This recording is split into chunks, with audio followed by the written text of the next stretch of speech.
Hello everyone, how are you doing? This is MD Tech here with another quick tutorial. In today's tutorial I'm going to show you guys how to create an adding and subtracting vertical column in Excel. So this should be pretty straightforward, and without further ado, let's jump right into it. So you see I have two columns of numbers in them, and let's say we want to make an addition function or addition formula here.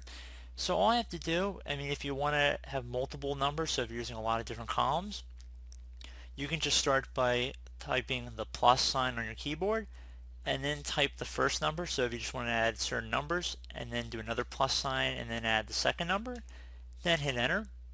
This will sum up this row. Alternatively, you could also do an equal sign in here instead, and then type SUM and then beginning parenthesis, and then just drag over the two entries that you want to copy and do an end close parenthesis, then hit enter. So once you have the formula for the first one, you can just take this bottom corner of the cell and drag it over all of the ones you want to add for. So you see, since we dragged them over, it'll add up all of these here.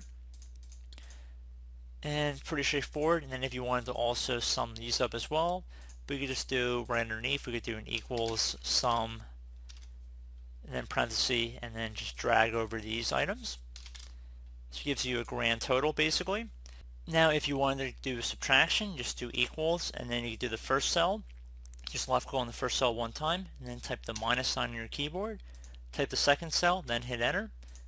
And then again, just drag it over for all of them, and you can see our total has changed at the bottom.